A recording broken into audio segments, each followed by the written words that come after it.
At my father's retirement party, I watched him lift his glass with that familiar, smug smile he wore whenever the spotlight belonged to him. He stood at the center of the room like a man who believed applause was his birthright. He announced that my brother, Andrew, would inherit everything, the $120 million company, the oceanfront estate in Santa Barbara, even the private jet that had become our family's floating symbol of power. The room erupted in cheers, clapping like they were witnessing a coronation. I sat there quietly, already used to being invisible in my own family. Then my father turned his eyes toward me. His voice dropped, sharp and deliberate, the way it always did when he wanted his words to wound. "As for you, Daniel," he said, pausing just long enough to let the silence stretch. "You get nothing. You were never supposed to be born. I wish you had died right after you were born. Before I tell you what happened next and how this night turned everything upside down, do me a favor, subscribe to the channel and leave a comment telling me where you're watching from. It helps stories like mine reach the people who need to hear them." For a split second, the room froze. Then laughter broke out. Not everyone laughed, but enough did. Enough to make it clear where I stood. My brother Andrew leaned back in his chair, grinning like it was the best joke he'd ever heard. A few guests chuckled awkwardly, unsure whether they were supposed to laugh, then followed his lead. My mother, Evelyn, didn't say a word. She just lowered her eyes to her wine glass, the same way she always did, too afraid, or too unwilling, to stop him. Humiliation burned through me. I pushed my chair back and stood up. The sound of it scraping across the polished floor felt louder than it should have. Every step toward the exit felt heavier than the last, the laughter echoing in my ears like a cruel soundtrack. I kept my head down, focused on getting out with whatever dignity I had left. Just as I reached the edge of the room, I felt something slip into my hand. I looked down. A sealed envelope. My Uncle Robert, my father's older brother and the family attorney, leaned in close and whispered, "Open this when you're ready." I tore my eyes away from him and looked back toward the room. My father was already raising his glass again, moving on as if I had never existed. My hands shook as I opened the envelope. The first words on the page made my father's face drain of color. His glass slipped from his fingers and shattered on the floor. For the first time in my life, I saw fear in his eyes. The night of my father's retirement party was never just a celebration. It was a performance, carefully staged to show the world his power, wealth, and control. The ballroom inside his estate had been transformed into something pulled straight from a luxury magazine. Crystal chandeliers glowed above marble floors polished to a mirror shine. A live orchestra played softly near the windows while servers moved through the crowd with trays of champagne and carefully plated hors d'oeuvres. The walls were lined with framed photographs of my father standing beside governors, CEOs, and foreign officials, each one silently screaming the same message: this man mattered. To the guests, it was a glamorous evening. To me, it felt like walking into a room designed to remind me how small I was. I stood near the back at first, watching people I barely knew congratulate Andrew even before my father had made anything official. Andrew wore a tailored suit, his posture relaxed, confident, like he'd been preparing for this moment his entire life. People gravitated toward him naturally. He laughed at the right moments, shook hands firmly, looked important even when he said nothing at all. I could see the pride in my father's eyes every time he glanced in his direction. My father, Harrison Caldwell, was a man who thrived on admiration. At 70, his hair had gone gray, but his posture never bent. He carried himself like a general who had never lost a battle. People respected him. Many feared him. And he enjoyed that fear almost as much as the respect. When he looked at Andrew, his chest lifted with pride. When his eyes landed on me, there was nothing but cold. I was the shadow he tried to ignore. The reminder of a mistake he'd never forgiven.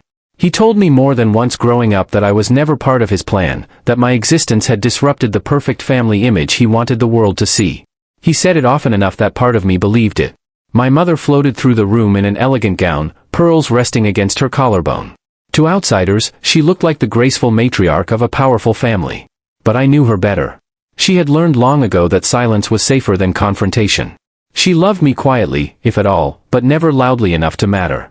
As I stood near the dessert table, my Uncle Robert approached me. He had always been different from my father, calmer, observant, less interested in domination. He squeezed my shoulder gently. "You holding up?" he asked. I gave him a tight smile and shrugged. I had learned not to expect much, even from the few people who showed kindness. Growing up in the Caldwell family meant understanding the hierarchy early. Andrew was the heir, groomed from birth to take over the company. I was the spare, the afterthought, constantly reminded to be grateful for whatever scraps of attention came my way. Andrew excelled at everything my father valued: sports, business classes, social events. I preferred books, music, and volunteering. My father called me soft. He said the world would crush me if I didn't toughen up. That night, I tried to keep my expectations low. I knew the evening was about Andrew. Still, some small, stubborn part of me hoped my father might acknowledge me, even briefly. Maybe a sentence. Maybe a gesture. Anything. Hope, I learned, was a mistake. Guests lined up to praise Andrew as if he were already in charge. Old friends of my father told stories about Andrew's leadership, his discipline, his future. No one spoke to me. I was background noise, the extra chair at the table no one needed. Andrew noticed, of course. He leaned close at one point, his grin wide enough for nearby guests to see. "Relax," he said, voice dripping with mock sympathy. "Maybe Dad will leave you the guest house. You can live there with your books and pretend you're deep." A few people laughed. I forced a smile. That had always been the pattern. His jabs. My silence. My father's approval. My mother's quiet retreat. I had learned to survive in the cracks of this family's towering walls. As the orchestra shifted and my father stepped toward the microphone, my chest tightened. This was the moment everyone had been waiting for. He was about to make it official. Andrew would be crowned heir, and I would be reminded, again, that I had never belonged. The clink of glass against the microphone silenced the room instantly. Harrison Caldwell didn't need to ask for attention. He took it. Standing beneath the chandeliers, he looked every bit the titan he believed himself to be. "Tonight," he began, voice steady and commanding, "we celebrate more than my retirement. We celebrate a legacy." Applause followed. Caldwell Industries began as a small operation. Today, it is a global company worth $120 million. More applause. He turned toward Andrew, pride filling his voice. "My eldest son has proven himself worthy of carrying that legacy forward. Tonight, I hand him everything I've built." The room exploded in cheers. Then his eyes found me. "And as for my other son..." The pause was deliberate. My father knew how to use silence like a weapon. He let it stretch, let the guests lean forward, let the room brace itself. I could feel every eye drifting toward me, curiosity mixing with anticipation, as if they expected a punchline. "Daniel," he said at last, his tone flat, almost bored. "You get nothing." A murmur rippled through the ballroom. He didn't stop there. He never did. "You were never supposed to be born," he continued, his voice sharpening. "Your existence was a mistake. And if I'm being honest, I wish you hadn't survived infancy." For a heartbeat, the room went dead quiet. Then laughter. It started in pockets, unsure and awkward, but it grew. Some people laughed because they didn't know what else to do. Some laughed because my father had power, and laughing kept them on the right side of it. A few laughed because cruelty entertained them. Andrew laughed the loudest, throwing his head back, slapping the table as if my humiliation were the highlight of the evening. My face burned. My ears rang. I felt like the floor had dropped out from under me. I looked at my mother. She didn't look back. She stared down into her wine, her fingers tightening around the stem of the glass, as if pretending hard enough could make the moment disappear. She didn't say my name. She didn't say stop. She said nothing at all. I stood up. The chair scraped loudly against the marble floor, cutting through the laughter. A few heads turned. Some people smirked, clearly expecting a dramatic exit. Others looked relieved, like the uncomfortable part of the evening was resolving itself. I started toward the door. Every step felt like walking through wet cement. Andrew's voice followed me, light and mocking. "Don't be so sensitive. Maybe Dad will let you keep your guitar." More laughter. I didn't respond. If I opened my mouth, I wasn't sure what would come out, rage, tears, or something that would give them even more satisfaction. I focused on the exit, on the cool night air waiting beyond the doors, on the idea that once I left, this family could never hurt me like this again. That was when I felt it. Something pressed into my hand. I stopped and looked down. A thick, cream-colored envelope, sealed with gold wax. My Uncle Robert stood beside me, close enough that no one else could hear him. His face was pale, his eyes steady. "Don't leave yet," he said quietly. "This is from your grandfather. He wanted you to have it when the time was right." My heart stuttered. My grandfather, William Caldwell, had been gone for 3 years. He was the only person in this family who had ever looked at me like I mattered. As a child, I used to sit with him in his study while he listened to me talk about books and music, never once telling me to be quieter or tougher. He died before my father's control of the company became absolute, before this night could ever happen. I tightened my grip on the envelope. "What is this?" I whispered. Robert shook his head slightly. "Open it when you're ready. But don't walk away before you do." Behind us, my father had already moved on. He raised his glass again, laughing with guests, basking in the glow of approval like nothing had happened. The humiliation still hung in the air, but no one was acknowledging it anymore. I was already being erased. I looked at the envelope again. It felt heavier than paper should. Whatever was inside had weight, not just physical, but emotional. For years, I'd been trained to retreat, to disappear quietly, to accept whatever scraps of dignity were left to me. But something inside me shifted. I turned around. A few people noticed and whispered to each other.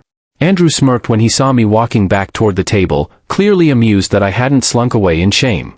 Couldn't resist, huh? He muttered as I sat back down. Guess you wanted to hear the rest of Dad's speech. I didn't answer him. I placed the envelope flat on the table in front of me. My mother glanced at it, then quickly looked away. My father noticed. His smile faltered for just a fraction of a second before he recovered. "What's that, Daniel?" he called out from near the stage, his voice laced with mockery. "A sympathy card?" A few people chuckled. I ignored him. My fingers slid under the wax seal. The paper tore with a soft but unmistakable sound. I pulled out a folded letter and several legal documents printed on heavy stock, stamped and notarized. At the top of the letter, embossed in dark blue ink, were words that made my chest tighten. William Caldwell. My grandfather's name. I unfolded the letter. The first line made my breath catch. To my grandson, Daniel. The room seemed to tilt. I stood up slowly, the letter shaking in my hands. Conversations nearby died off as people noticed my expression. My father's voice trailed off mid-sentence when he realized I was on my feet again. "What are you doing?" he snapped.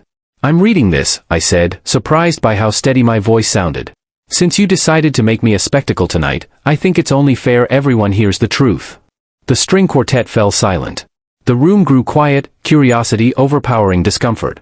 Andrew let out a short, nervous laugh. "You're embarrassing yourself," he muttered. I raised the letter and began to read. To my grandson, Daniel.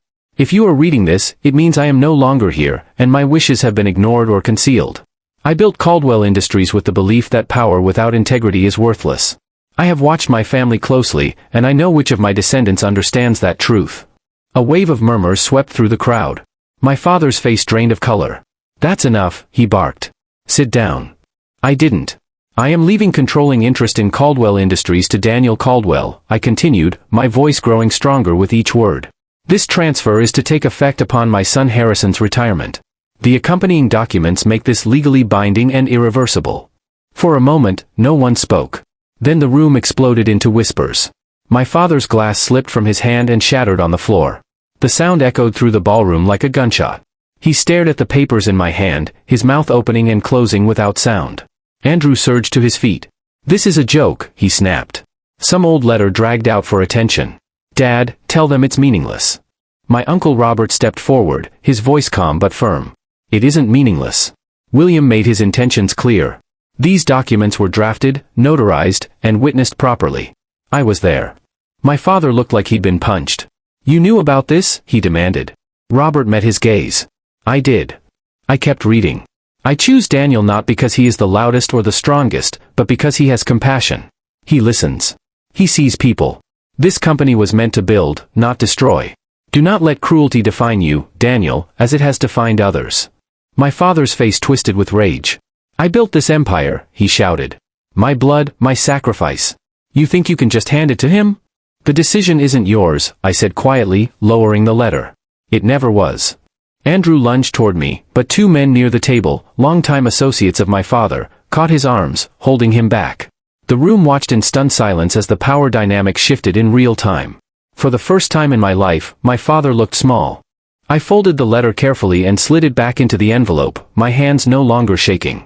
The laughter was gone. The mockery had evaporated. In its place was something far more unsettling for them, truth.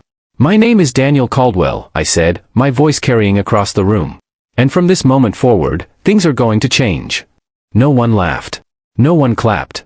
They just watched. And they finally saw me. The room never recovered from that moment. People began to move, but not with purpose. It was the uneasy shifting of people who realized they had applauded the wrong man, laughed at the wrong cruelty, and aligned themselves too eagerly with power they had assumed was permanent. Conversations broke out in low, hurried whispers.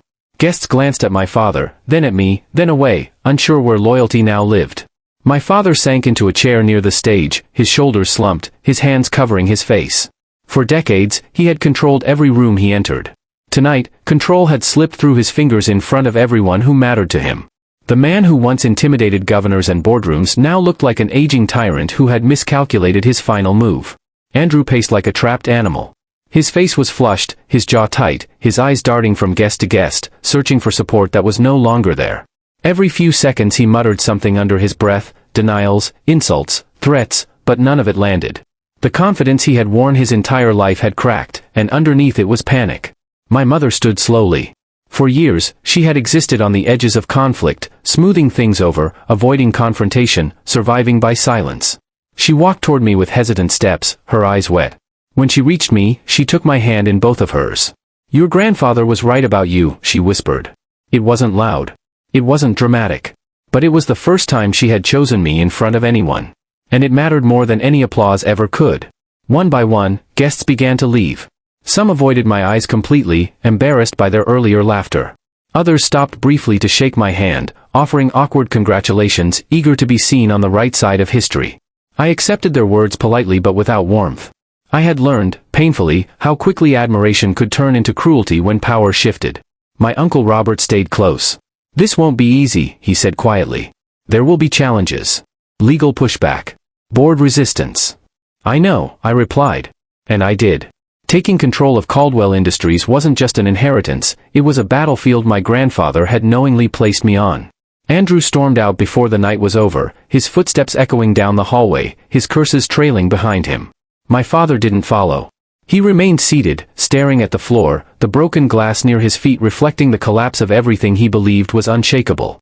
For the first time, I didn't feel the need to say anything to him. I walked out of the ballroom with the envelope held against my chest, not as a trophy, but as proof. Proof that I was never the mistake he claimed I was. Proof that cruelty does not get the final word. The weeks that followed were brutal. Board members questioned my authority. Longtime executives tested me, expecting hesitation or weakness. Lawsuits were threatened, then quietly withdrawn when the documents held firm. My grandfather had anticipated every move. He had built safeguards into the transfer, protections against interference, layers of legality designed to ensure his wishes could not be undone by ego or resentment. I didn't rule with fear. I didn't bark orders or demand loyalty. I listened. I asked questions. I changed things slowly, deliberately. People noticed. Within months, the culture shifted. Departments once driven by intimidation began to function with accountability instead. Profits stabilized. Turnover dropped.